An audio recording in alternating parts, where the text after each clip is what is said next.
सो आज बिना माइक के एक बात तो बहुत अच्छी लग रही है कि सब लोग साइलेंट हैं। नहीं तो जब माइक से बोला जाता है तो कोई ना कोई दो लोग आपस में बात करते रहते हैं। तो आज ये बिना माइक के तो अच्छा काम हुआ है। जो होता है हाँ जी, जो होता है अच्छे के लिए। सो थैंक यू सर इतने वंडरफुल सेशन के लिए। और मैं आपको बता दूं कि जब सर अभी एक क्वेश्चन पूछा था सर ने कि हम खाएं क्या, तो जब हम एक जनरल टॉक कर रहे थे, आज तो हम ब्रेस्ट कैंसर पे बात कर रहे हैं, लेकिन सर से एक बार हमने सिर्फ जनरल कैंसर पे बात करी थी। तो सर ने बताया था कि जो रोटी होती है उसके ऊपर जो जला हुआ काला पार्ट आपको खाने में करारा लगता है वो भी कार्सिनोजेनिक है। तो कहाँ तक बचेंगे और किससे बचेंगे? तो कार्सिनोजेनिक सब्सटेंस तो बहुत सारे हैं, लेकिन वो आपको इफेक्ट कर रहा है या नहीं कर रहा है, यहाँ आकर के होम्योपैथी कनेक्ट हो जाती है। तो होम्योपैथी आज स्टूडेंट कितने हैं यहाँ पे? Good, thank you. अगर आप स्टूडेंट्स इतने हैं तो इसका मतलब बहुत अच्छी बात है। तो अगर आप सीखना चाहते हैं कि होम्योपैथी क्या काम कर सकती है, तो मैं आप सब लोगों को पहले ही बता दूं कि पूरी दुनिया में सिर्फ एक होम्योपैथी एक ऐसा मेडिकल सिस्टम है जो आपके फिजिकल सिम्टम को मेंटल स्टेट के साथ कनेक्ट करता है। ये आज हमारे यहाँ पे होम्योपैथिक संदेश जो कि 400 रुपीज़ इसकी कॉस्टिंग है, वो आप 100 रुपीज़ में लेके जा सकते हैं। इसके लिए डॉक्टर उसामा अली जो कि हमारे ट्रेजर हैं उनसे कांटेक्ट कीजिए। हम वहाँ पे अवेलेबल हैं। संदेश जो है हमारा बाई एनुअल जर्नल है, तो आज की सीएमई के लिए वो सिर्फ 100 रुपये की कॉस्ट पे है। थैंक यू डॉक्टर अभिषेक। तो मैं बात कर रहा था होम्योपैथी की। तो पूरी दुनिया के अंदर होम्योपैथी सिर्फ एक ऐसा मेडिकल सिस्टम है जो आपकी मेंटल स्टेट को समझता है आपके फिजिकल सिम्टम के साथ। मतलब अगर आपको दर्द हो रहा है और आपको गुस्सा कितना आ रहा है, इसके लिए अलग दवाई है। अगर आप दर्द हो और आप सोना चाहते हो और शांत रहना चाहते हो तो इसके लिए एक अलग दवाई है। तो मैं I am not talking about the mental symptoms. तो मेंटल सिम्टम नहीं, मैं मेंटल स्टेट की बात कर रहा हूँ। तो आज यहाँ पे बात करते हैं होम्योपैथी के बारे में। तो सबसे पहले नमन करते हैं डॉक्टर हैनीमैन सर को, जिन्होंने होम्योपैथी को इजाद किया और ये खुद एक एलोपैथिक फिजिशियन थे। और सर जो आज आप एलोपैथिक टर्म यूज करते हैं ना, वो इन्हीं की दी हुई है। मतलब सबसे पहले डिक्शनरी में जो वर्ड आया एलोपैथी वो सर की दी हुई है। तो डॉक्टर हैनीमैन के साथ आज हम सीखेंगे कि होम्योपैथिक ट्रीटमेंट क्या है ब्रेस्ट कैंसर जैसी डिजीज में, और मैं कुछ सीख के जाऊंगा आपसे और आप कुछ मुझसे सीख करके जाइएगा। सबसे पहली बात आती है कि हाउ टू अप्रोच, क्योंकि कैंसर का एक दूसरा शाब्दिक अर्थ है, वो है फियर। अगर कैंसर किसी ने सुना नहीं, जैसे आज हो सकता है कि यहाँ पे बैठे हुए कोई ऐसा बंदा होगा जिसको स्लाइड देख करके ही शायद कुछ फियर आ गया होगा, है कोई ऐसा? और अगर ऐसा नहीं है तो इंडिविजुअली आपकी एक अलग पहचान हो गई। बीइंग ए डॉक्टर आप ऐसे हो सकते हैं, लेकिन जनरल पब्लिक में अगर आप स्लाइड दिखाना शुरू कर देंगे और कैंसर की बात करना शुरू करेंगे तो बहुत सारे लोगों के मन में अपने आप ही कैंसर के प्रति बहुत सारी भावनाएं जनरेट हो जाएंगी, जो आपको कहीं ना कहीं किसी न किसी बीमारी तक पहुंचा देंगी। तो सबसे पहले कि आपको केस का अप्रोच कैसे करना है, ये सिर्फ ब्रेस्ट कैंसर की बात नहीं है। आपके पास किसी भी चीज के लिए आ रहा है, चाहे वो माइग्रेन को लेकर के आ रहा है, सर्वाइकल को लेकर के आ रहा है, कोई फाइब्रॉइड को लेकर के आ रहा है, या ब्रेस्ट कैंसर को लेकर के आ रहा है, तो जब भी कभी अप्रोच शुरू करनी होती है तो अप्रोच शुरू करनी होती है जहां से उस बीमारी का पहला सिम्टम शुरू हुआ। अगर आप बीमारी के पहले सिम्टम की बात करो तो बीमारी के पहले सिम्टम जो है पेन, रेडनेस, स्वेलिंग, ये नहीं होती। जैसे अगर मैं बात करूं कि एक छोटी सी पीसीओडी की बीमारी ले लो, आप एक डायबिटीज की बीमारी ले लो, आप कोई भी ऐसी लाइफस्टाइल की डिजीज ले लो, इसमें सबसे पहला सिम्टम है कॉन्स्टिपेशन का। तो बीमारी तो उसी दिन से शुरू हो गई। जैसा अभी सर ने अपनी एक स्लाइड में बोला था कि कुछ ऐसी चीजें हैं जो आपको पकड़नी पड़ेंगी। जरूरी नहीं है कि आपको सिर्फ कैंसर का लंप लेकर के आया, आपकी अप्रोच सिर्फ वहीं तक है, आपको वहां तक जाना पड़ेगा जहां से एग्जैक्टली वो हर्ट होना शुरू हुआ, एक इंडिविजुअल सिक होना शुरू हुआ। वो अप्रोच सबसे बेस्ट है। और उस अप्रोच की उस समय की मेंटल स्टेट क्या थी, फिर मैं रिपीट कर रहा हूँ, मेंटल सिम्टम नहीं लेना है, मेंटल स्टेट देखनी है। मेंटल सिम्टम और मेंटल स्टेट में ये फर्क है कि आपको उस समय गुस्सा कैसा आ रहा था, वो कहता है बहुत तेज। उससे ज्यादा जरूरी है कि वो गुस्सा क्यों आ रहा था, वो स्टेट क्या थी जिसकी वजह से आपको एक अलग बीमारी के दौर में जाना शुरू होना पड़ा। तो सबसे पहला काम है हाउ टू अप्रोच, और हाउ टू अप्रोच में भी सबसे पहले उस बीमारी की मेंटल स्टेट तक पहुंचना। हर केस में जरूरी नहीं होता, पहले बता रहा हूँ कि बहुत सारी पैथोलॉजिकल केसेस ऐसे होते हैं जहाँ पे आपको मेंटल स्टेट की शायद जानने की जरूरत ना पड़े, बहुत क्लियर मेडिसिन आए और आप उसको फिजिकल लेवल पे भी ठीक कर पाओ। दूसरा जो सबसे मेन पार्ट है वो है जेनेटिक्स। ये मैंने सर से ही सीखा। सर एक बार ब्रेस्ट कैंसर पे और हमें वेबिनार में पढ़ा रहे थे। तो ब्रेस्ट कैंसर जो है वो 3 टाइम मल्टीप्लाई करता है। मतलब अगर मदर को है तो बेटी को होने के चांसेस उसके 3 टाइम्स मल्टीप्लाई कर जाते हैं। तो ऐसे कैंसर जो बहुत जल्दी से तेजी से फैलते हैं उस पर हमें बहुत जल्दी से काम करना पड़ेगा। कुछ ऐसे रिसर्चर्स हैं होम्योपैथी के अंदर जो बाय बर्थ ये काम शुरू कर रहे हैं। हो सकता है उनको टाइम लगेगा, क्योंकि जब तक मतलब जैसे प्रेगनेंसी हुई, आज हमें पता लग गया कि किसी मदर को ब्रेस्ट कैंसर रहा है या उनकी मदर को ब्रेस्ट कैंसर रहा है, और हमने जब वो कंसीव की उस कंसीविंग से लेकर के उसको मेडिसिन देनी शुरू करी, इस डाटा को प्रिपेयर होने में शायद 50 साल 60 साल लग जाएंगे, क्योंकि तो जब रिसर्च आएगी तभी पता लगेगा कि उसको कैंसर हुआ या नहीं हुआ। लेकिन हाँ ये पक्का है कि मेरे खुद अपनी ऑब्जर्वेशन में 3 या 4 लोग ऐसे हैं जिसमें, मैं ब्रेस्ट कैंसर की बात नहीं कर रहा हूँ, लेकिन जिसमें अस्थमा को हम रोक पाए, जिनके बच्चों में वो अस्थमा की डिजीज नहीं आई, जहाँ पे बहुत रिकरेंसी थी, बहुत फैमिली हिस्ट्री थी, वहां पर अस्थमा नहीं आया। ब्रेस्ट कैंसर पर भी ऐसा कुछ काम करेंगे। तो जब हम बात करते हैं, अभी सर ने एक बात कही कि कैंसर इज नॉट क्यूरेबल, तो सब लोग एग्री करते हो? सभी लोग करते हो ना? तो और जो लोग करते हैं वो लोग सब इस एफोरिज्म को जरा एक बार ध्यान से पढ़ो। डॉक्टर हैनीमैन पहले एक एलोपैथिक फिजिशियन थे, उन्होंने वो सिस्टम को नहीं समझ पाए तो उन्होंने एक होम्योपैथी का इजाद किया। लेकिन इसका मतलब ये नहीं था कि उनको कुछ आता नहीं था। डॉक्टर हैनीमैन की एनाटॉमी बहुत बढ़िया थी, उनकी फिजियोलॉजी बहुत बढ़िया थी, उसके बाद उन्होंने होम्योपैथी को बनाया। हम लोग क्या करते हैं, जरा उल्टे सीक्वेंस में चल रहे हैं। हम लोग होम्योपैथी पहले पढ़ लेते हैं और एनाटॉमी और फिजियोलॉजी बाद में समझने की कोशिश करते हैं। तो ये सबसे प्यारा एफोरिज्म है, बस इसी को समझना है।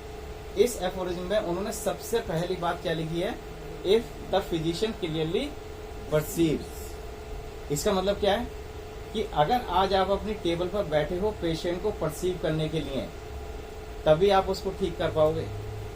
अगर परसीविंग नहीं हुई, मान लो मेरा मूड तो है बैठ करके ओपीडी में पेशेंट देखने का, लेकिन पीछे से फोन आ जाता है कि जल्दी घर आओ, तो मेरी एक जो जल्दी घर आओ की आवाज जो है वो मेरे सारे परसेप्शन को एकदम घुमा देगी, जबकि मुझे ये पता नहीं कि अभी घर पे क्या हुआ है। लेकिन हाँ ये तो माइंड में चला जाएगा कि यार कुछ तो हो गया है, तो मुझे बस फटाफट यहाँ से राइटिंग करनी है और निकल चलना है। तो इफ यहाँ पे डॉक्टर हैनीमैन सर ने बहुत ही चतुराई से ये पहला ही word if the physician clearly perceives, पहली टर्म एंड कंडीशन ये डाली कि अगर ऐसा हुआ तो ही आगे क्योर पॉसिबल होगी। उसके बाद वो टर्म एंड कंडीशन लगाते हैं कि नॉलेज ऑफ डिजीज होनी चाहिए और उसका इंडिकेशन। मतलब क्योंकि स्टूडेंट है इसलिए इस एफोरिज्म को थोड़ा एक्सटेंड कर रहा हूँ। नॉलेज ऑफ डिजीज का मतलब है कि उस डिजीज की नॉलेज होनी चाहिए, मतलब ब्रेस्ट कैंसर की डिजीज होनी चाहिए। प्लस इंडिकेशन का क्या मतलब है कि उस पेशेंट में वो इंडिकेशन उस बीमारी की है भी या नहीं। ब्रेस्ट कैंसर के सिम्टम तो आपने पढ़ लिए, लेकिन उस पेशेंट के अंदर वो सिम्टम एग्जिस्ट कर रहे हैं, इंडिकेट कर रहा है या नहीं, ये भी नॉलेज होनी चाहिए। नॉलेज ऑफ मेडिसिनल पावर होनी चाहिए। बहुत सारे लोग होम्योपैथी के अंदर, सबसे अच्छी बात यह है कि होम्योपैथी बहुत इजी साइंस है, इसकी मेडिसिन तक कोई भी पहुंच सकता है। आप इसकी मेंटल स्टेट तक पहुंच सकते हो, आप इसकी मेडिसिन निकाल सकते हो। लेकिन जब मेडिसिन की पावर निकालने की बात आती है तो सिर्फ सब लोगों के पास 30, 200, 1M, 10M, 50M और CM, इसके अलावा कोई पोटेंसीज नहीं बचती। जबकि इसके अलावा जो पोटेंसीज काम करती हैं वो 6 काम करती हैं, वो 12 काम करती है, वो 27 काम करती है, वो 52 काम करती है, वो 250 काम करती है, वो 500C काम करती है। तो इसीलिए आपको मेडिसिनल पावर का नॉलेज होना भी बहुत जरूरी है। सेम ऐसे ही बाद में लिखते हैं कि choice of the remedy and the medicine indicated, इसका कोई मतलब बताएगा? चॉइस ऑफ द रेमेडी का मतलब है कि हमारे ओपीडी में एक पेशेंट आया और उसको बुखार है। बुखार आते ही सबसे पहले लोगों के दिमाग में आ जाता है कि यूपिटोरियम या बेलाडोना, इसमें से कोई एक मेडिसिन हो सकती है। तो ये क्या हुआ, मेडिसिन, ये आपकी चॉइस हो गई, लेकिन इंडिकेटेड कुछ और है। तो यहाँ पे उन्होंने बात कही कि यहाँ पे चॉइस नहीं चलेगी। यहाँ पे जो इंडिकेटेड है, बेशक वो चाहे नेट्रोम्यूर आ रही हो, चाहे वो मैग्नीशियम म्यूर आ रही हो, चाहे जो सी मेडिसिन आ रही हो, तो उन्होंने बहुत ही क्लियर शब्दों में ये कहा कि choice of the remedy comma the medicine indicated, इन दोनों में डिफरेंस पता होना चाहिए। मेरे पास एक सज्जन आते हैं, डॉक्टर हैं, तो मुझे कहते हैं कि सर देखो मैं तो ऐसी प्रैक्टिस करता हूँ कि अगर मान लो मुझे मेरा करता है, मैं तो ईश्वर का नाम लेता हूँ और यहाँ से मेडिसिन उठाता हूँ और दे देता हूँ और ठीक हो जाता है। तो वो सिर्फ ईश्वर के आशीर्वाद से ही ठीक हो रहा है। वो होम्योपैथी प्रिंसिपल से ठीक नहीं हो रहा है। तो चॉइस ऑफ द रेमेडी और मेडिसिन इंडिकेटेड, ये सर भी नहीं करते होंगे। सर भी ऐसा नहीं कि हर ब्रेस्ट कैंसर में एक ही मेडिसिन दे देंगे। वो जब तक उसको एनालिसिस नहीं करेंगे, जब तक उसकी प्रॉपर इंडिकेशन नहीं आएगी, जब तक वो मेडिसिन नहीं देंगे। कीमोथेरेपी डोज ऐसा नहीं है कि बस बाल्टी भर के पिला दिया। उनकी डोजेस हैं हर एक वेट के हिसाब से, अलग अलग सीक्वेंसेस के हिसाब से। फिर आता है सबसे मेन काम, वो आता है प्रॉपर डोज का। ये क्या है, वो भी बताओ। हाँ जी, कितना डोज देना है? हाँ प्रॉपर डोज देना। कितना? तो चलो एक एग्जांपल लेते हैं। एक बुखार का मरीज आ गया जिसकी आपने मेडिसिन सेलेक्ट करी नेट्रेम्यूर 200, ठीक है। आप में से कोई एक बताओ, आप ही बताओ कैसे दोगे उसको। सर इंटेंसिटी देखेंगे, फीवर कितनी इंटेंसिटी का है। 200 डिसाइड हो गई, अब क्या अगर करोगे? हाई फीवर है तो मैं 2 डोज दूंगा। 2 डोज कैसे दोगे? बीडी। बीडी का मतलब क्या है? यहाँ डोज की बात होगी, सिर्फ एक ही डोज बता दो कैसे दोगे। सर वैसे तो हम डोज सिंगल देते हैं, 1 ड्रॉप डाल दिया, हो गया। हाँ, यहाँ पे भी उन्होंने ये कहा कि ये चॉइस नहीं है। प्रॉपर डोज का मतलब है कि प्रॉपर डोज जानी चाहिए। ये जो 1 ड्रॉप या 4 गोली सुबह दोपहर शाम या 6 गोली सुबह दोपहर शाम, ये किसने बताई है? मुझे कोई भी एक फार्मेसी की बुक से कोई एक रेफरेंस निकाल के दिखा देना जिसमें ये लिखा हो कि इस मेडिसिन की 4 गोली सुबह दोपहर शाम देनी है। ये सिर्फ एक ही फॉर्मूला है कि आपको वायल कितने दिन में खत्म करनी है। इसके अलावा प्रॉपर डोज का मतलब है कि आपको एक कॉपी सीड साइड जितना एक ग्लोब्यूल, जिसको आज हम लोग 10 नंबर का ग्लोब्यूल बोलते हैं, उस ग्लोब्यूल को उस पर्टिकुलर डाइल्यूशन में डिप करना है, उसको एक ब्लोटिंग पेपर पर ड्राई करना है और उसको 100 ml वाटर में मिलाना है और उसमें से 1 स्पून देना है। That is 1 dose. अगर आपको बीडी देनी है तो फिर उसके बाद आपको उसमें से 1 स्पून एक बार और डोज देनी है। That is proper dose. तो क्या ये फॉलो कर रहे हैं? कोई है ऐसा जो फॉलो कर रहा है? मैं खुद भी नहीं करता हूँ कभी कभी। 1 ड्रॉप, तुमने कहा ना कि 1 ड्रॉप per पावर। अगर कोई केमिस्ट्री का टीचर तुमसे पूछेगा तो व्हाट इज 1 ड्रॉप, तो यहाँ पे तुम्हें बताना पड़ेगा 0.05 ml की 1 ड्रॉप जानी चाहिए। तो जब हम ये नहीं कर रहे तो उन्होंने एक लाइन में सबसे बहुत क्लियरली लिखा कि उसके बाद proper period of repeating the dose if finally he knows the obstacle to recovery. उसको पता हो कि वो कैसे रिकवर कर सकता है, सारे ऑब्स्टेकल हटाने की जिम्मेदारी रखता हो, पूरा जो रेशनली काम करा हो, तब भी उन्होंने इस लाइन में लिखा है रिस्टोरेशन में बी परमानेंट। मतलब कि अगर आपने इतनी सारी मेहनत कर भी ली और वो प्रॉपर डोज भी दे दी, सब कुछ कर लिया, तब भी रिस्टोरेशन में भी परमानेंट। इसका मतलब परमानेंट क्योर पॉसिबल नहीं है। और ये रिटर्न डॉक्यूमेंट कब का है? अब से लगभग 250 साल से भी ज्यादा का। तो वो भी बहुत क्लियरली सब कुछ कह के गए, बस हम लोगों को थोड़े गलत डायरेक्शन में सब कुछ बताया गया। आज हम लोग जो 4 गोली सुबह दोपहर शाम देते हैं, उनका अपना एक लॉजिक है, आपको पता होना चाहिए। बीइंग ए स्टूडेंट तो जरूर पता होना चाहिए। तो होम्योपैथी 2 तरीके की होम्योपैथी करते हैं इन जनरल लोग, जिसमें एक तो आती है क्लासिकल होम्योपैथी जो आजकल बड़ी मिथ में है, क्लिनिकल होम्योपैथी जिसमें बहुत सारे सिम्टम्स को लेकर के अलग अलग मेडिसिन दे दी जाती हैं। तो क्लासिकल होम्योपैथी वो थी जिसको मैंने एफोरिज्म थ्योरी में बताया, जो जनरली प्रैक्टिकली इम्पॉसिबल है। तो क्लिनिकल होम्योपैथी आज की डेट में सबसे ज्यादा कामयाब है। और आज अगर आप जिंदा भी हो, होम्योपैथी अगर जिंदा है तो वो क्लिनिकल होम्योपैथी भी जिंदा है। क्लासिकल होम्योपैथी का मतलब होता है कि आप रिटर्न डॉक्यूमेंट पे चलोगे तो पता नहीं क्या क्या खो जाओगे। होम्योपैथी के बारे में जब कॉमन सी बात करते हैं और अब आते हैं थोड़ा ब्रेस्ट कैंसर के ऊपर, तो ब्रेस्ट कैंसर के ऊपर सबसे कॉमन रेमेडीज जो आती हैं उसमें सबसे पहली मेडिसिन है वो है आर्निका। किसी भी केस के अंदर जब कैंसर की रिपीटेड इंजरीज या किसी भी सेल की रिपीटेड इंजरीज या किसी भी चीज को रिपीटिशन के लिए आर्निका सबसे बेस्ट मेडिसिन में आती है। फाइटोलैक्टा डिकेंड्रा वहां आती है जहां पे फैमिली हिस्ट्री बहुत स्ट्रांगली पॉजिटिव है। अगर आपको फैमिली हिस्ट्री स्ट्रांग मिलती है तो आप सीधे फाइटोलैक्टा डिकेंड्रा पे जाओ, लेकिन क्वेश्चन वही कौन सी पोटेंसी पे जाओगे। तो आपको यहाँ पे यूज करनी है इसकी 6 है, आपको इसकी यूज करनी है 12C, उसके बाद आप 30C पे जाना, वरना उससे पहले कोई भी केस को लेने से पहले या फैमिली हिस्ट्री को लेने से पहले आप ये जरूर ध्यान रखना कि इसकी पोटेंसीज को ध्यान रखना है। अगर आपने फाइटोलैक्टा डिकेंड्रा 1 ml दी तो हो सकता है कि वो ब्लास्ट कर जाए। तो हर एक पोटेंसी का अपना एक जादू है। जब एक डोज आपकी एक ही खुराक एक ही गोली आपको ठीक कर सकती है, तो वो एक गोली आपको तबाह भी कर सकती है अगर वो गलत पोटेंसीज में चली गई। यही प्रूविंग थी। दूसरा कोनियम हार्ट नोड्यूल्स के लिए बहुत फेमस है। तीसरा जो चौथी सबसे कॉमन मेडिसिन आती है वो है कार्सिनोसिन। जो हर एक की जबान पे रहती है।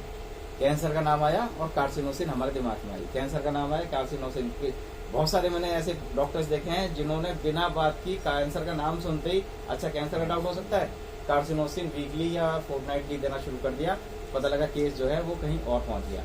तो हमेशा ध्यान रखना है कि फाइट जहां कार्सिनोसिन और सिक्रीनम दोनों में बहुत बड़ा फर्क है। अगर कोई ऐसा पहली बार आ रहा है जिसको पहली बार ब्रेस्ट कैंसर हुआ, इसकी फैमिली हिस्ट्री नहीं है, तो यहाँ पे सिक्रीनम का यूज करना है, यहाँ पे कार्सिनोसिन का यूज नहीं करना है। कार्सिनोसिन का मतलब है फास्टिडियसनेस और सिक्रीनम का मतलब है एक नॉर्मल पर्सन। जहाँ पे बहुत हार्ड नोड्यूल्स आ जाएंगे वहाँ पे सिक्रीनम काम करेगी, वहाँ पे कार्सिनोसिन काम नहीं करेगी। कैंसर नोड सोड की सबसे बेस्ट मेडिसिन कार्सिनोसिन मानी जाती है, लेकिन सिर्फ जरूरी नहीं कि कार्सिनोसिन हर जगह काम करेगी। कार्सिनोसिन से हमने अपने केसेस में बहुत सारी फीमेल्स के मेंसेस को इरेगुलर होते हुए देखा है with wrong doses. Homeopathy curative है, कॉन्करेंट ट्रीटमेंट है, सपोर्टिव कैंसर थेरेपीज हैं, ट्रीटमेंट ऑफ कैंसर को बहुत बढ़ा सकती है, क्वालिटी ऑफ लाइफ को बढ़ा सकती है, साइड इफेक्ट्स को ठीक कर सकती है। अभी सर ने एक बात कही कि अंडर वन रूफ सब चीजें होनी चाहिए। तो अब हमारे माननीय मोदी जी भी ये काम कर रहे हैं कि ट्रांसडिसिप्लिनरी मेडिसिन का अप्रोच चल रही है सर। और अभी WHO ने एक कॉन्फ्रेंस करी थी हल्द्वानी में, तो वहाँ पे क्या था कि एक ऑन्कोलॉजिस्ट बैठे हैं, एक होम्योपैथ बैठे हैं, एक आयुर्वेद बैठे हैं, एक यूनानी वाले बैठे हैं, एक योगा वाले बैठे हैं, सब एक ही टेबल पर, और सबसे एक ही बार में क्वेश्चन किया गया कि आप इसमें क्या कर सकते हैं। तो अब WHO भी ये चाहता है कि सब लोग एक ही छत के नीचे आ जाएं, क्योंकि सर के पास ऑलरेडी फिजियोथेरेपिस्ट हैं, ऑलरेडी उनके पास डाइटिशियन है, ऑलरेडी उनके पास सर्जरी का पूरा डिपार्टमेंट है। कहीं अगर होम्योपैथ और आयुर्वेद भी मिल जाए तो हो सकता है कि और बढ़िया सपोर्ट मिल जाए। हो सकता है कि जिस कैंसर को हम लोग, जैसा भी डॉक्टर साहब ने सवाल पूछा कि सदाबहार का प्लांट जो है वो कैसे काम करेगा, तो सदाबहार का प्लांट तो डायबिटीज में भी काम कर लेता है। मैं अपने केसेस में जब मैं, क्योंकि मैं ज्यादा काम पीसीओडी पे करता हूँ, तो मैंने कुछ केसेस तो मैंने ऐसे ही ठीक करे कि मैंने कहा तुम ये गोली लेकर के जाओ, लेकिन इस गोली की कंडीशन ये है कि सुबह 4 से 4:30 के बीच में लेनी है। तो मैंने उस फीमेल को रोजाना सुबह 4 से 4:30 बजे उठा करके उसको ठीक कर लिया, जबकि सिर्फ प्लेसिबो दिया। लेकिन क्या था कि सुबह उठो तो सही। अभी सर ने कहा कि मोबाइल की नोटिफिकेशन ऑफ करो, ढंग से सो, सब कुछ करो, सबको मालूम है। पर मुझे लगता है इंडिया में सबसे ज्यादा बीमार जो है वो डॉक्टर्स ही हैं। डॉक्टर्स की हालत सबसे ज्यादा खराब है। तो इसलिए हम लोगों को ठीक होना पड़ेगा। दूसरे लोगों को ठीक करने के लिए हमारी रैगिंग में ये सिखाया जाता है कि अगर आप फिट नहीं हो तो इसका मतलब आपका पेशेंट आपसे कभी फिट नहीं हो सकता। वो आपसे ट्रीटमेंट ले सकता है, आपकी डिग्रीज देख करके आपके पास आ सकता है, पर फिट नहीं होगा। तो पहले आपको फिट होना बहुत जरूरी है। तो सर हमेशा डाइट पर ध्यान देते हैं, इसके लिए मैं अप्रिशिएट करता हूँ सर को। तो ऐसी कैंसर थेरेपी के बैकग्राउंड में बहुत सारी हमारे पास लिटरेचर है सर। ऑलरेडी सारे डॉक्यूमेंटेड स्टडी है जहाँ पे कहाँ पे कितने % कैंसर के पेशेंट को ठीक करा गया और कितना सपोर्टिव उसमें ट्रीटमेंट गया विद वैल्यूज। और ये ओरिजिनल रिसर्च पेपर है सर जो मैंने सर्च करे हैं ब्रेस्ट कैंसर के ऊपर खासकर। क्यूरेटिव कैंसर थेरेपी होम्योपैथी के लिए एक बड़ा लीगल पॉइंट्स आ गए हैं। हमारी कमीशन जो है वो बहुत सारी चीजों को अब देख रेख में ला रही है। और अभी इसके बारे में बात करेंगे, मेडिकल लीगल के बारे में। पहले आज कैंसर के बारे में बात करेंगे। फीमेल का एक ये सबसे बेस्ट चार्ट है जो हमारी अपनी स्टडी का एक पार्ट है। एक फीमेल बहुत ही यंगर एज में एपिस की जेलिसी से शुरू होती है, जहां उसको लगता है कि मुझे सब कुछ पाना है, बहुत ही यंगर एज से, टीनेजर से खासकर। और फिर उसके बाद उस जेलिसी के बाद वो ब्राइनिया, एंजाइटी फॉर फ्यूचर में आती है। फिर जब इन दोनों पे कामयाब नहीं होती है तो वो आ जाती है कॉन्ट्रडिक्शन में। वो ऐसा सब कुछ दिखाने के लिए कि मैं बस टॉप पर रहूं, मैं अच्छा कर पाऊं, मैं सब कुछ ठीक कर पाऊं, ये फेज आता है इग्निशिया का। ये मेल्स में भी होता है, जरूरी नहीं फीमेल्स का है, मेल में भी होता है, लेकिन ये हमारी पीसीओडी के स्टडी का पार्ट है। इग्निशिया के बाद नेट्रम्यूट, जहाँ वो साइलेंट फेज में रहती है कि शायद अब कुछ नहीं हो पाएगा। अगर ये साइलेंट फेज से गुजरे तो गुजरने के बाद 2 स्टेट आएंगे, या तो ये बिल्कुल प्योरली साइलेंट हो जाएगी एक पल्सिला की तरह, या फिर वो बहुत एग्रेसिव हो जाएगी सीपिया की तरह, और सीपिया कन्वर्ट होगी लेकेसिस में और पल्सिला कन्वर्ट होगी सैलिशिया में। अब अगर आपके पास कोई भी ऐसा ब्रेस्ट कैंसर का केस आता है जिसको आपने सीपिया की स्टेज पे पकड़ा है, तो आप ये जरूर ध्यान रखो कि उसका एक्यूट या तो नेट्रम्यूल या इग्निशिया या ब्राइनिया या एपिस जरूर आएगा। जिस दिन ये आ गया तो उस दिन मेडिसिन देने से हिचकिचाना नहीं है। कभी ये नहीं सोचना है कि मैं इसको सिम्टम बैलोडोना के आ रहे हैं और मैंने डीप एक्टिंग की हुई है, मैं नहीं दूंगा, ऐसा कभी नहीं सोचना है। आपको खुश होना चाहिए अगर आपने कोई भी डीप एक्टिंग कॉन्स्टिट्यूशनल मेडिसिन दी है और उसकी मेडिसिन का एक्यूट आपके पास आ गया, तो समझो आपका पेशेंट जो है वो ठीक हो गया। बस आपको उसको मैनेज करना है। उस एक्यूट से अगर आप उसको निकाल लेंगे तो आपका पूरा केस जो है जनरली सॉल्व हो जाता है। एक केस पे आते हैं सर। 62 ईयर की फीमेल थी, ऑलरेडी डायग्नोज केस था 3rd स्टेज ब्रेस्ट कैंसर का। एडवांस लेफ्ट ब्रेस्ट कैंसर की मैलिग्नेंसी थी, severe bleeding with continuous oozing थी, ऑफेंसिव ऑर्डर थी। मुझे नहीं पता था ये केस मुझे प्रेजेंट करना पड़ेगा। Intensive pain, effective sleep and daily function, loss of appetite, hypertension and anaemia के साथ इतने सारे सिम्टम ले करके आने के बाद इमोशनल जो फंक्शनल स्टेज था, ECOG एक सिस्टम होता है जिसको eastern cooperative oncology group performance status, ये उनके लिए है जो रिसर्च में काम करेंगे। तो ऐसा स्कोर जो आपको बताएगा कि आपका कैंसर आपके किस स्टेज में है। ये ऑलरेडी हमारे पास डायग्नोज केस था, मैं पहले बता रहा हूँ। जब हमने अपनी होम्योपैथी के हिसाब से हिस्ट्री ली तो विडो थी, होममेकर थी, नो नॉन फैमिली हिस्ट्री थी, कोई कैंसर की हिस्ट्री नहीं थी। 2 साल से हिस्ट्री ऑफ पेनलेस लेफ्ट का एक ब्रेस्ट था। सर ने जैसे एक बात कहा है कि बहुत सारी फीमेल्स इग्नोर कर जाती हैं कि छोटा सा लंप है अपने आप ठीक हो जाएगा, लेकिन मैं तो ये मानता हूँ कि अगर ब्रेस्ट में लंप आया, चाहे वो नॉर्मल है चाहे वो कैसे भी है, बस उसको उसी समय ठीक करना है। इसमें एक कंडीशन और आती है, वो सर आप भी शायद सहमत होंगे, जो ब्रा पहनने का तरीका है वो भी बहुत ज़्यादा इस समय गलत है, जिसकी वजह से भी ब्रेस्ट कैंसर, फीमेल से ब्रेस्ट के फाइब्रॉइड या ब्रेस्ट के लंप बहुत ज़्यादा बनते हैं। तो सेम इस फीमेल की जो हिस्ट्री थी तो लाइफ लॉन्ग इमोशनल सप्रेंस और फास्टिडियसनेस के साथ था, feeling of loneliness and orphanage for a long time. अब कोई फीमेल आपके पास आकर के इन शब्दों को बयां करे तो लगेगा कि हाँ यार यही बस केस है जहाँ पे हमें अप्रोच करनी चाहिए। तो ऐसा सिम्टम जहाँ पे आपको ये मिल गया कि वो बहुत अकेला है और अपने आप को अनाथ समझती है, वो लेडी जो ऑलरेडी 62 ईयर की एज में है। ऐसे बहुत सारे लोग हैं जो यंगर एज में अपने आप को अनाथ समझते हैं, लेकिन 62 ईयर की लेडी अगर कोई अपने आप को अनाथ समझ रही है तो इसका मतलब वो इसका सबसे प्राइम सिम्टम है। तो जब ये प्राइम सिम्टम आता है तो क्या मेडिसिन आती है इस प्राइम सिम्टम की? गुड, बहुत बढ़िया, पूरा मैग्नीशिया ग्रुप। तो जब हमने ऑलरेडी डायग्नोस्टिक केस था तो हमने बायोप्सी, ये सब जो रीडिंग्स लिखी हैं सब हमने बायोप्सी के हिसाब से लिखी है, और जो उसमें स्टेजिंग रिपोर्ट थी वो T4B-N2-M0।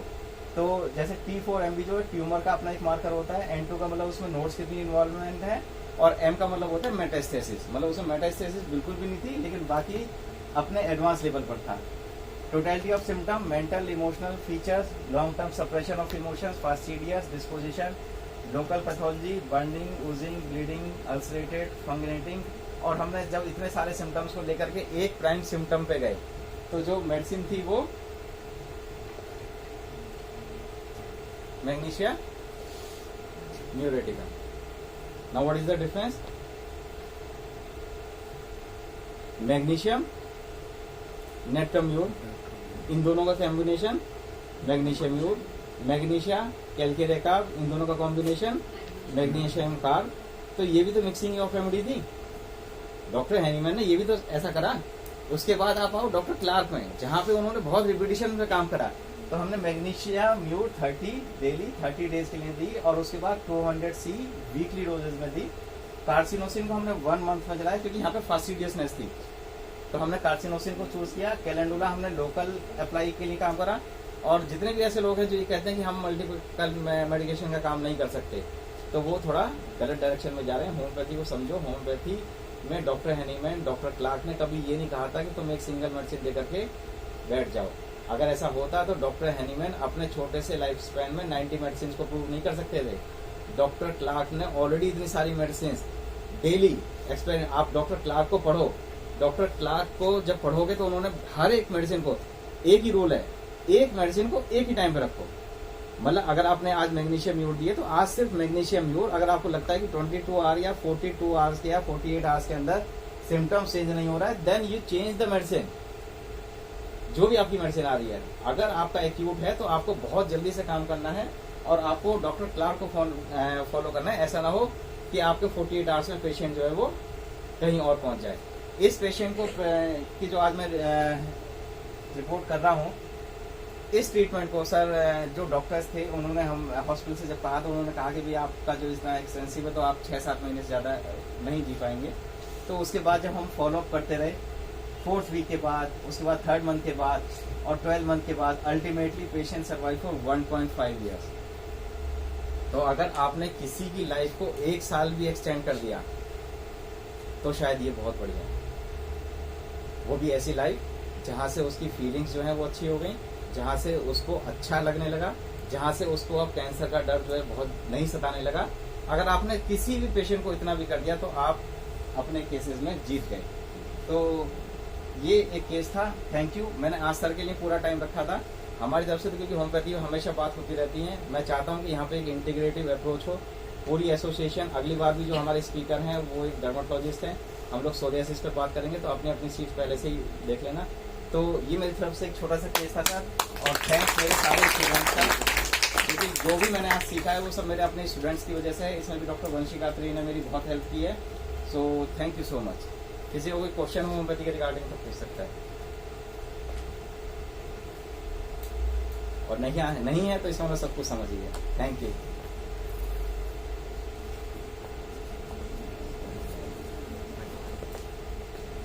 was a very wonderful session, informative session. Now I begin any question answer for any questions for the